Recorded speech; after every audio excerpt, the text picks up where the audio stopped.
Narayan charitable trust और कटक क्लबर मिलित आनुकूल्य रक्तदान शिविर कटक किलापड़िया निकटस्थ कटक क्लब आनेक्स एक परिसर में कटक क्लबर सहयोग में नारायण चैरिटेबल ट्रस्ट पक्षर एक स्वेच्छाकृत रक्तदान शिविर अनुष्ठित हो जाए। उक्त कार्यक्रम को मुख्य अतिथि भाव में जोगदे राज्य human rights commission Asim Amitabh Das उद्घाटन करथिबा बेले कटक क्लबर सभापति doctor Jayant Kumar Panda, Narayan charitable trust managing trustee Subhash Chandra Parida, trustee Chandrajit Mohanty, सभ्या सुप्रिया मोहंती, डॉक्टर आशीष मल्ल, निरामय तथा ओडिशा महापरिवार जीवन बिंदु उपदेष्टा श्रीयुक्त रंजन विश्वाल प्रमुख उपस्थित हुई कार्यक्रम को व्यापक भाव में आगे नहीं। आम कटक प्रतिनिधि संवाद संग्रह समय बेलू प्राय 30 जन रक्तदाता रक्तदान करते। ए शिविर शेष समय पर्यंत प्राय 150 रु अधिक यूनिट रक्त संग्रह कर अनुष्ठान अधिकारी मैंने आम प्रतिनिधि को सूचना प्रदान करते। अनुष्ठान बहु स्वेच्छासेवी व्यक्ति विशेष ए रक्तदान शिविर में अंशग्रहण करते।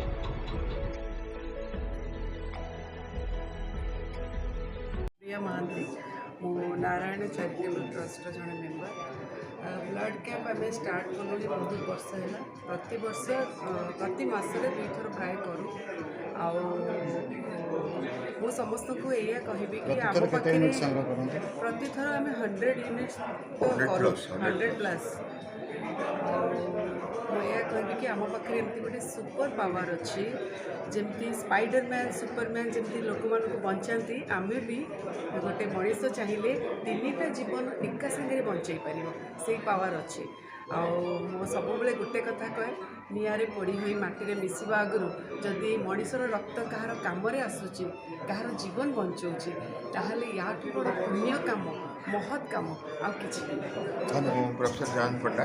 Professor medicine SCB medical college president Cuttack club. तो आज सुंदर कार्यक्रम कर खरा दिन ब्लड अभाव रोचे गोटे कार्यक्रम कर कौन कहे केते आशा रखते मु प्रथम कथा कहे जे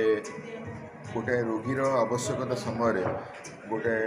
डोनर ब्लड ही दे हम आज जाए आम कृत्रिम रक्तर व्यवस्था करें जिते संख्यार लोक रक्त देवे सेते संख्यार रोगी साहाय्य पाइबे आई खरा दिने अनेक रोगी बढ़ी था स्पेशली मो मेडिकल कॉलेज कथा कहूँ सारा राज्य बाहर लोकंर भी आस्था ये मेडिकल कॉलेज उपरे अच्छी जोटि कि प्रत्येक दिन आवश्यकता है पाखापाखि 500 यूनिट ब्लड और एम भितर हूँ तो 300 जन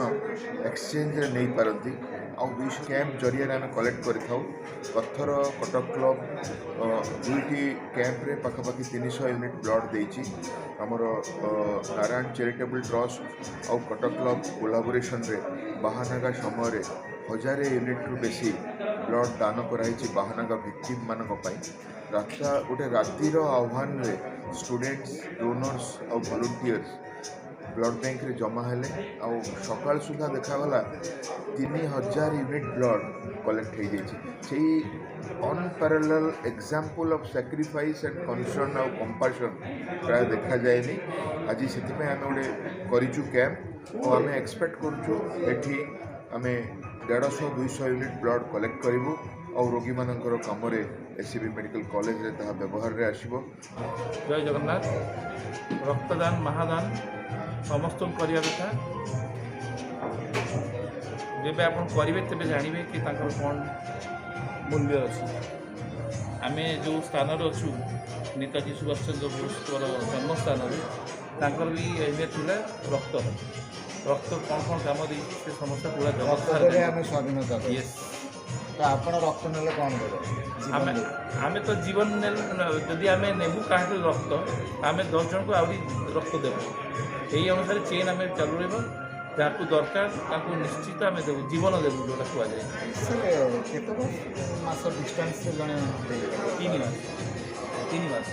महिला मान कौ एज पुरुष मान लिमिटेड एजटा नहीं से किसी नहीं जो 50 एभव हो तो महिला से जार बीमारी की किसी बाहर तो सेटा को डॉक्टर परामर्श देखिना करते स्वस्थ रहा।